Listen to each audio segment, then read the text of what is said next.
Hello guys, welcome to my channel where stories filled with revenge, moral lessons, and love are told. Go ahead and like, share with your friends, and subscribe. I trudged up the driveway of my house, the weight of the hospital visit still heavy on my chest, both literally and figuratively.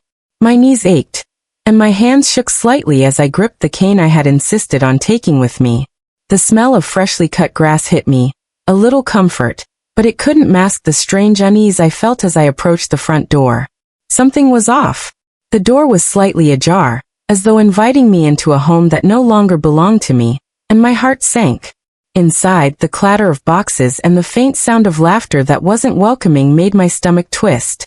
As soon as I stepped inside, I saw them, Lucas, my son, and Marissa, his wife, busily moving items around, stacking my books, my photographs, and even my old tools into large cardboard boxes. Each box was labeled carefully, with my name written neatly on the side, almost as if they were preparing for a funeral instead of a father returning from the hospital. I felt my lips tighten, my jaw clenching involuntarily. "Lucas, what's going on here?" I asked, trying to keep my voice steady. Lucas didn't look up immediately. He had that familiar impatience in his eyes, the one that had grown sharper in recent years. "Dad, I thought you'd like a heads up. We're just organizing things, making it easier for you to move into a smaller place," he said casually, as though my life and health were just inconveniences in his path to comfort. Marissa smiled brightly, adding, "You've done so much with this house. It's just time to let go a little, Papa." Her words felt like knives in my chest, and I had to take a moment to steady myself against the edge of the hallway table. I wandered into the garage, my legs protesting each step. There it was, the evidence of their plan laid bare. My belongings, items I had cherished for decades, were boxed up and stacked against the wall. Some of the boxes even had tags like "Storage Oscar's Room" and "To Keep Dad." It was all there, as though I were already out of the picture. A strange, cold fury bubbled inside me. How dare they treat me like I was already gone, like my presence in this house was negotiable or disposable. I turned to confront Lucas, my voice a little shakier now, both from anger and the lingering hospital weakness. "Lucas, why are you doing this? This is my home. My things, these are my memories." He finally looked at me, his expression calm, almost rehearsed. "Dad, it's not personal. We just think this place is too big, too much for you to manage. You should consider moving somewhere safer, more manageable. You've seen how clumsy you've been lately." His tone was gentle on the surface, but it carried a sharp edge of impatience and greed. I wanted to argue, to tell him that age didn't mean I had lost my autonomy, but the sight of Marissa, her hands folded neatly, waiting for me to comply, left me speechless for a moment. "You think I need protection from my own house?" I muttered, more to myself than to them. The indignity of it all made my chest tighten in a way that wasn't entirely just anger. My heart was fragile from the hospital visit, and I felt it thump erratically against my ribs, a constant reminder of my vulnerability. Over the next few days, I observed them with caution. Every smile, every word of concern was laced with impatience. They spoke of future renovations, of selling parts of the house, of organizing my office in ways that suited them, never once asking for my input. I felt like a ghost in my own home. Yet, despite the anger boiling within me, I kept my voice low, my questions polite, fearing that open confrontation might trigger even more audacity. One evening, I found myself sitting quietly in the old armchair by the window, watching them laugh together in the kitchen, labeling yet more of my belongings for storage. Each sound of tape ripping and cardboard folding was a stark reminder that my son and daughter-in-law had begun the slow, calculated process of erasing me from my own life. I thought about all the Christmases, birthdays, and simple afternoons spent in this house, and the realization that they were actively planning to claim it as theirs felt like a punch to my chest, both emotionally and physically. I decided I needed to document everything, to create a record of their intentions.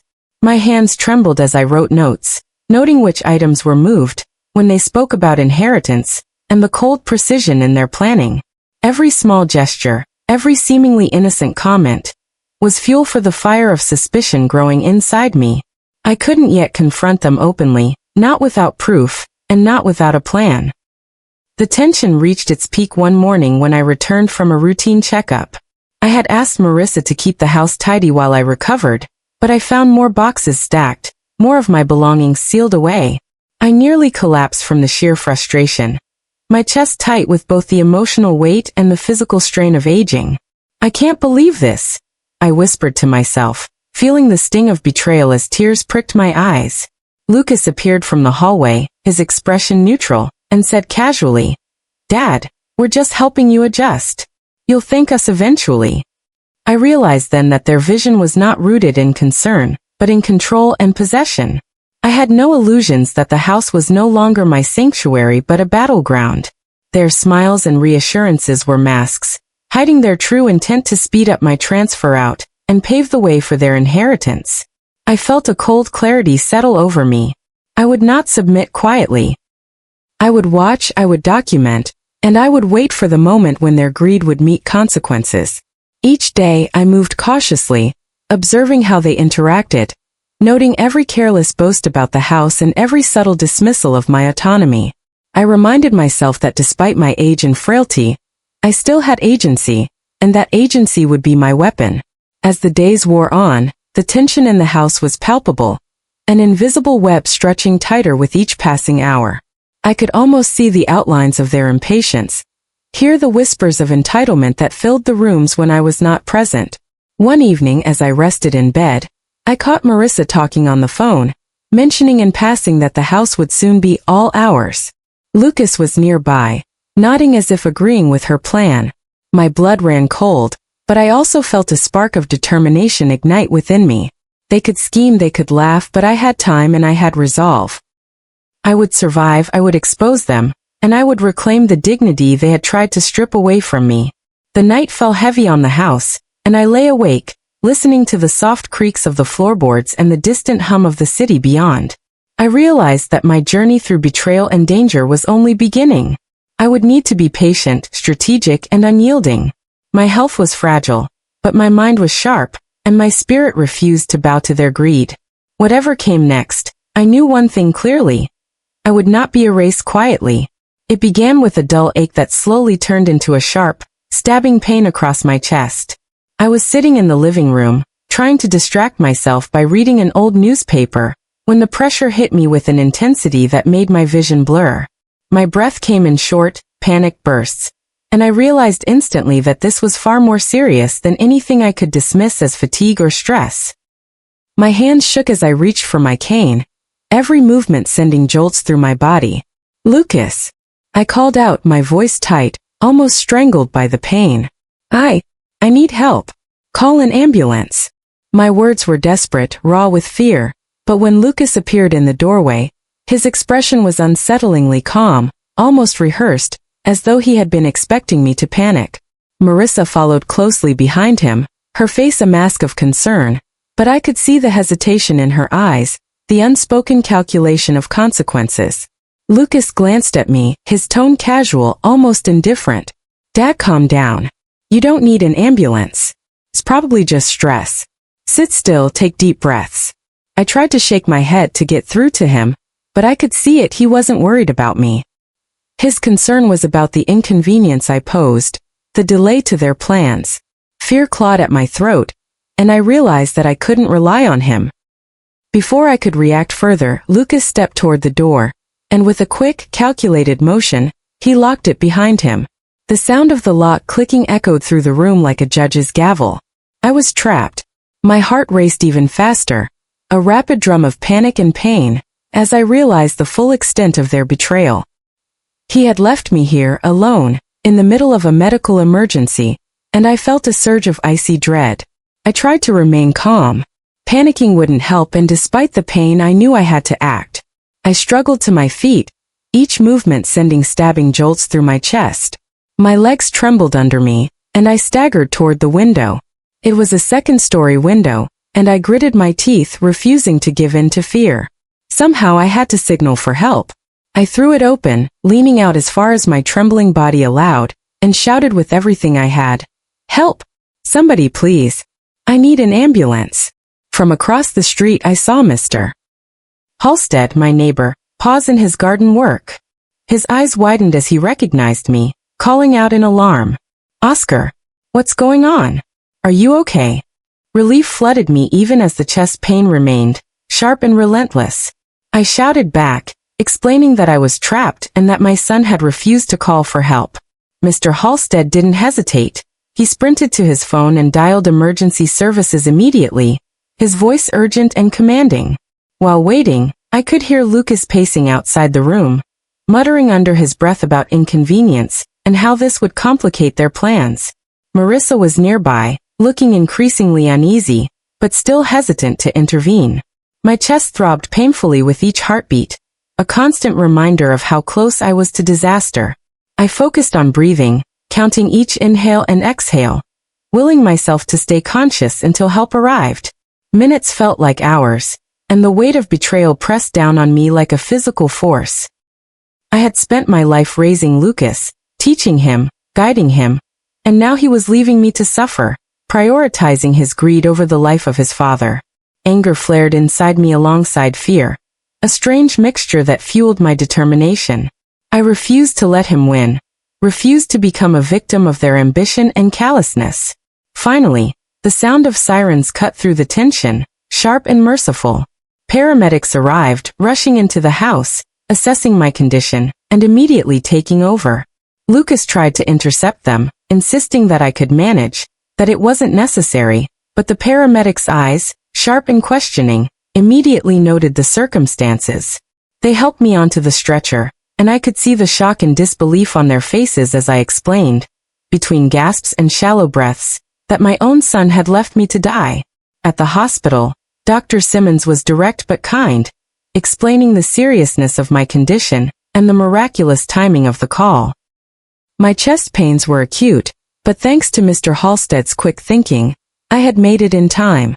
As I lay in the hospital bed, surrounded by monitors and the sterile hum of machines, I felt a combination of relief and anger. The betrayal had been almost complete, yet my life had been spared. I had survived, and that survival became a weapon in my mind, a foundation for the justice I knew I must pursue. Lucas's calls were relentless once I was admitted, alternating between false concern and thinly veiled threats. He wanted to ensure I would remain silent about his actions, to prevent any legal scrutiny. Marissa's messages were softer, apologetic in tone, but I sensed the complicity behind her words. They had underestimated me. They assumed that fear and weakness would keep me compliant, but I was neither compliant nor weak. I began planning immediately. I spoke with Dr. Simmons privately, carefully ensuring that he understood the unusual nature of my medical emergency, without naming names yet. Then I called the police, recounting the events with precision, noting the threats, the locking of the door, and their refusal to seek medical help. Each detail became a stone in the foundation of the trap I intended to set for Lucas and Marissa. Using my phone, I recorded conversations, subtle interactions, and boasted about their impatience for my estate. Every recorded word was ammunition, proof of intent and cruelty, ready to be presented when the time came. I had survived their immediate threat, but the battle was far from over. I needed to ensure that their greed and betrayal would not be able to harm anyone else, and that justice would be served in full measure. In the quiet moments, lying in the hospital bed, I reflected on the fragility of life, the deceptive nature of smiles and words, and the importance of vigilance. I had trusted my son, loved him unconditionally, and yet he had attempted to use my vulnerability against me. That betrayal would not go unanswered. I felt a clarity settle in my mind, a precise determination that would guide every action in the days to come. The anger and fear had tempered into strategic resolve. I knew I could not rely on physical strength or health. My tools were cunning, patience, and evidence. My mind became my greatest asset, sharpened by the near-death experience and the shocking clarity of betrayal.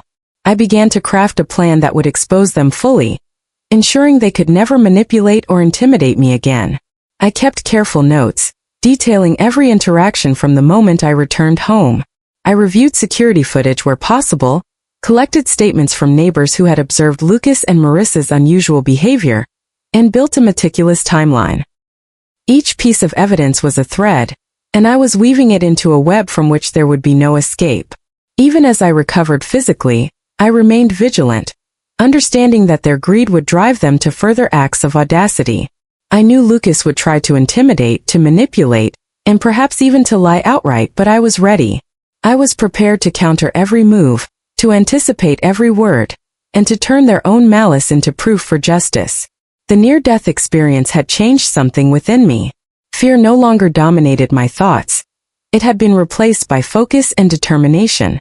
Survival has given me not just a second chance at life, but a renewed sense of purpose. I was no longer just a father or a victim. I was a strategist, a guardian of my own dignity, and an architect of the reckoning that would come.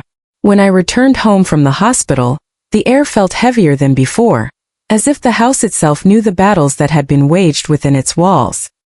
I moved slowly, deliberately, aware of every creak in the floorboards beneath my feet, but also aware that my mind was sharper than it had been in years.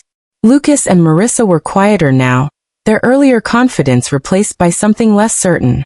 I could see the tension in their glances, the hesitation in the way they approached me, and it fueled a quiet satisfaction deep within me. I began setting my plan into motion carefully. I installed discreet recording devices in the rooms where Lucas and Marissa spent the most time, particularly the study and living room where they had plotted to reorganize my belongings and discuss inheritance schemes. Every conversation, every boast, every veiled threat would be captured. I knew patience was essential. Rushing could ruin everything, and they had already proven themselves impulsive in their greed. One afternoon, I invited Lucas and Marissa to the living room under the guise of discussing household matters.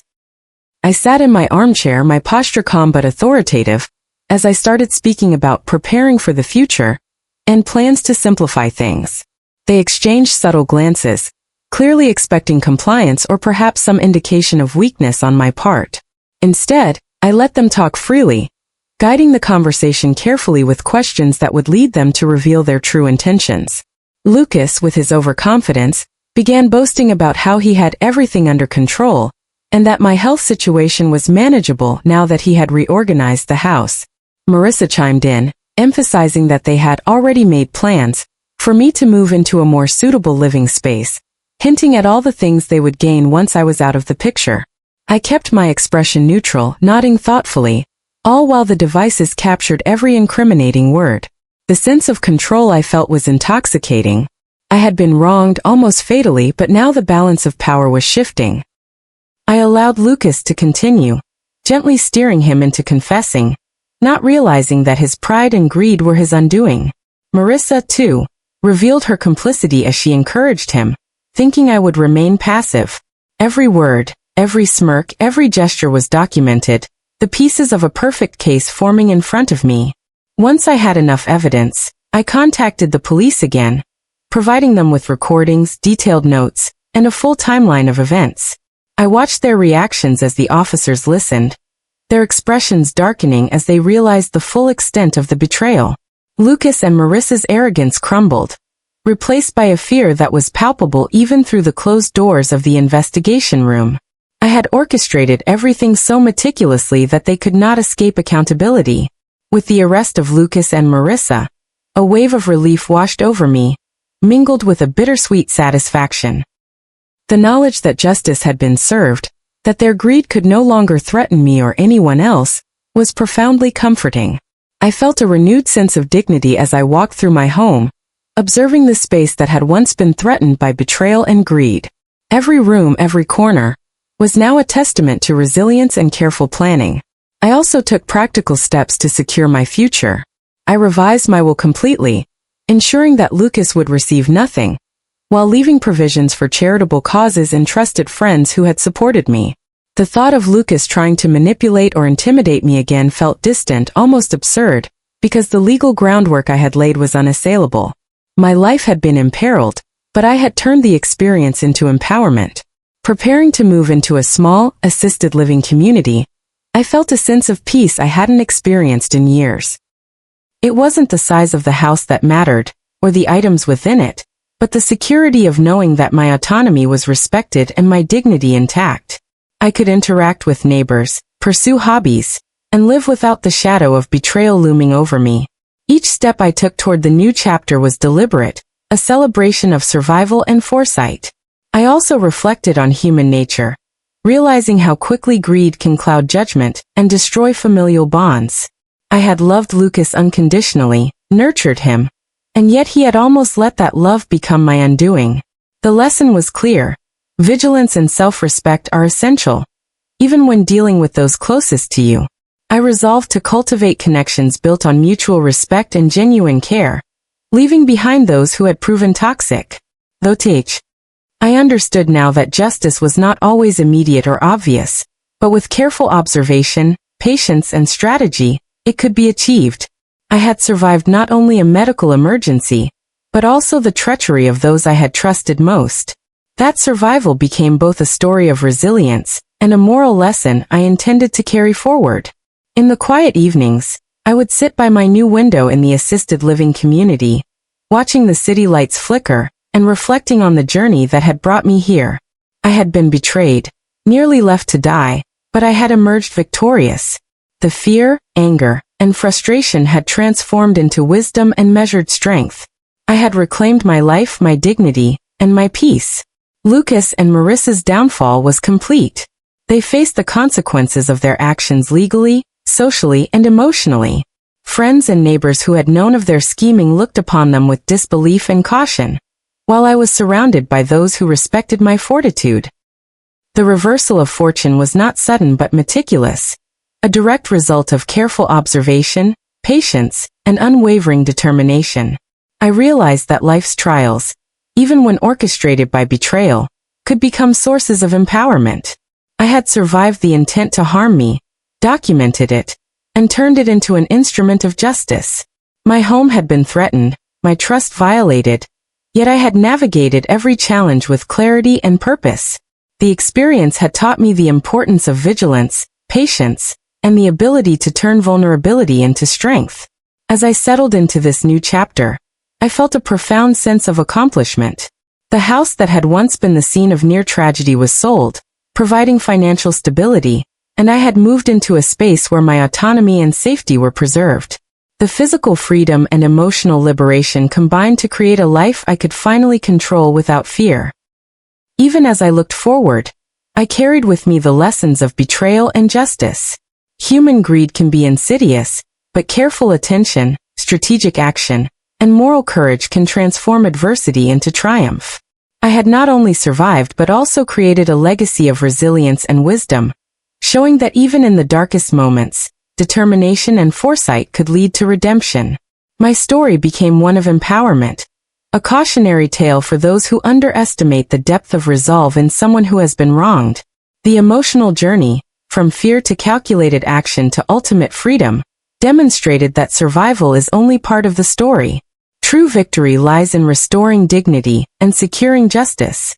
I shared my experience openly with trusted friends and family, not as a boast but as a lesson in vigilance, resilience, and the importance of safeguarding oneself against betrayal.